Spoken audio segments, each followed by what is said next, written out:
स्वागत करती हूँ। हमारे देश का किसान जन का पोषक है, वह श्रम का देवता है, अन्नदाता है। उसमें ही भारत की आत्मा निवास करती है।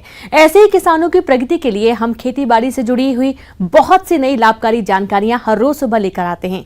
तो चलिए कार्यक्रम शुरू करने से पहले देखते हैं आज क्या है अन्नदाता में। जिन किसानों ने दुधारू पशुओं का पालन किया है वो अपने पशुओं को इस गर्मी के मौसम में उचित देखरेख पर ध्यान दें, जिससे वे स्वस्थ रहें और उनसे दूध का अधिक उत्पादन मिलता रहे। इसके लिए आपको इनके आवास और आहार का प्रबंधन ठीक तरह से करना होगा। साथ ही पशुओं को बीमारियों से बचाने के लिए अधिक देखरेख करनी होगी। इसकी और अधिक जानकारी दे रही हैं जिला सागर की पशु विशेषज्ञ डॉक्टर प्रेरणा ठाकुर। इस न्यूज़ चैनल के माध्यम से आज मैं आप सभी को ग्रीष्म ऋतु में अपने पशुओं की देखभाल कैसे करें उस बारे में चर्चा करने के लिए यहाँ उपस्थित हूँ। तो जैसा कि हम सभी जानते हैं कि वर्ष की सारी ऋतुओं में से ग्रीष्म ऋतु में हमारे पशुओं में अधिक पर्यावरण के तापमान की वजह से और जो अभी आर्द्रता अभी जिसको हम ह्यूमिडिटी भी बोलते हैं उसकी वजह से पशुओं में हमारे सबसे ज़्यादा विपरीत प्रभाव देखने को मिलता है। तो जिसमें इंक्लूड कर सकते हैं हम जैसे पशुओं के रहने संबंधित व्यवस्थाएं, पशुओं के आहार संबंधित व्यवस्थाएं, पशुओं के उपचार टीकाकरण संबंधित व्यवस्थाएं, ये सब के बारे में आज हम चर्चा करने वाले हैं। पशुपालक भाइयों, यदि आप इस मौसम में भी अपनी गाय और भैंसों से अधिक दूध लेने की चाहत रखते हैं तो आपको सर्वप्रथम अपने दुधारू पशुओं को गर्मी के कुप्रभाव से बचाना होगा। इसके लिए आपको अपने पशुओं का आवास प्रबंधन ठीक तरह से करना होगा। तो सबसे पहले हम बात करेंगे पशु के शेड की। तो इसमें आप सबसे पहले ध्यान रखिए कि पशु का जो शेड है उसकी दिशा होनी चाहिए पूर्व से पश्चिम, जिससे ये फ़ायदा होगा कि जो सूरज की किरणें हैं वो डायरेक्ट पशु के शेड में नहीं पड़ेंगी, जिसकी वजह से वहाँ पे गर्मी थोड़ी कम रहेगी। नेक्स्ट चीज़ ये है कि जो आपका पशु का बाड़ा है उसकी जो अगर आपका बाड़ा पक्का है उसमें छत है तो छत के ऊपर आप उसमें सूखा जो भूसा वगैरह होता है वो भी बिछा सकते हैं। उस वजह से भी पशु के बाड़े में थोड़ी ठंडक रहेगी। दूसरी बात, कई जो कमर्शियल डेयरी फार्म्स हैं वहाँ पे लोग अपने छत में पशुओं के लिए स्प्रिंकलर्स का भी यूज़ करते हैं।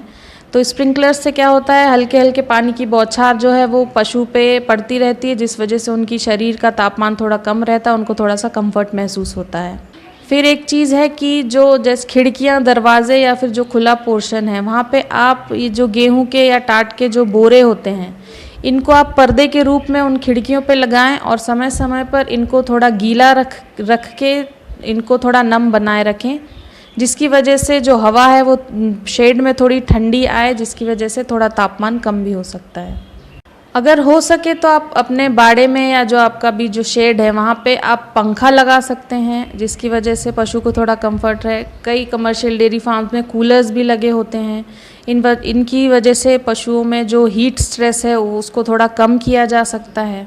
अगर आपके पास पानी की मात्रा उपलब्ध ज़्यादा अच्छे तरीके से पानी उपलब्ध है तो आप अपने पशुओं को सुबह शाम या फिर दिन में एक बार नहला भी सकते हैं, जिससे कि और उनका शरीर का तापमान कम रहेगा तो उनमें थोड़े ही हीट स्ट्रेस के साइंस कम देखने को मिलेंगे। अब रही बात शेड की साफ़ सफाई की, तो आप शेड को अच्छे से बिल्कुल एकदम साफ़ सफाई बहुत मेंटेन रखिए, जिस वजह से बीमारियों का या फिर ये सब का प्रभाव कम किया जा सकता है। तो आप कोशिश कीजिए कि जो भी गोबर या वो होता है उसको साफ़ करके शेड को सुबह शाम अच्छे से धो के एकदम साफ़ रखें। आप चाहें तो उसमें फ़िनाइल का भी उपयोग किया जा सकता है और कोई बाज़ार में डिसइंफेक्टेंट्स भी उपलब्ध हैं, उनका भी उपयोग किया जा सकता है। अगली चीज़ है जिससे हम गर्मियों में हीट स्ट्रेस जानवरों में कम कर सकते हैं, वो है आहार प्रबंधन। पशुपालक भाइयों, दुधारू पशुओं से लगातार अधिक दुग्ध उत्पादन मिलता रहे, इसके लिए गर्मी के मौसम में अपने पशुओं को 15 से 20 किलोग्राम हरा चारा और 8 से 10 किलोग्राम सूखा चारा खिलाएं और इसके अतिरिक्त दुधारू पशुओं को अलग से पोषक तत्वों को मिलाकर खिलाएं। चाहे इसे खनिज मिश्रण के रूप में खिला सकते हैं।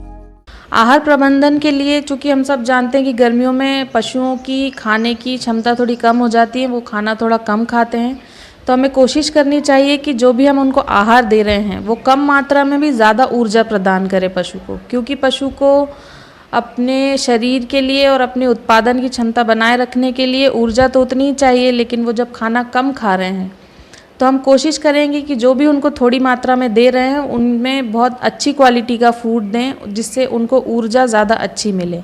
चारे में आप पशु को हरा चारा भी दे सकते हैं, सूखा चारा भी दे सकते हैं। चूँकि गर्मियां हैं तो हरा चारा थोड़ा कम उपलब्ध रहता है, तो आप कोशिश करें कि आप सूखे चारे का भंडार अपने यहाँ थोड़ा सा स्टॉक करके और सूखा चारा आप अपने पशु को दें। और कंसंट्रेट के लिए आप खली में आप अपने तिलहन भी ऐड कर सकते हैं। खली में आप सरसों की खली दे सकते हैं, मूंगफली की दे सकते हैं, और मोस्टली बाज़ार में भी उपलब्ध हैं कंसंट्रेट जो मिक्स्ड एकदम हर चीज़ की क्वांटिटी उसमें एक्यूरेट रहती है। तो बाज़ार में जो कंसंट्रेट मिक्सचर उपलब्ध है आप वो भी अपने पशुओं को खाने में दे सकते हैं। आप अपने पशुओं के खाने में एक्स्ट्रा जो है वो विटामिन्स और मिनरल मिक्सचर भी ऐड कर सकते हैं, जिनसे उनकी जो रिक्वायरमेंट है वो पूरी होगी, तो आप उनका उत्पादन और दूध की क्वालिटी ये सब बनी रहेगी। या जो पशुपालक भाई आटा या दाना खिलाते हैं उसमें वो अलग अलग तरह के अनाजों को मिलाकर खिला सकते हैं।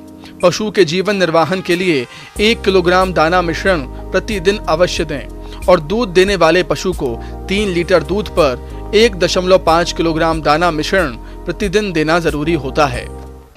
दूसरी बात, आप 3 से 4 बार दिन में अपने पशुओं को ठंडा पानी ज़रूर प्रोवाइड करें, क्योंकि गर्मी के चलते उनको प्यास बहुत ज़्यादा लगती है। तो अगर उनको पानी नहीं मिलेगा तो उनकी बॉडी की हीट डिसिपेट नहीं हो पाएगी। इस वजह से आप 4 से 5 बार ठंडा पानी अपने पशुओं को ज़रूर पिलाएं।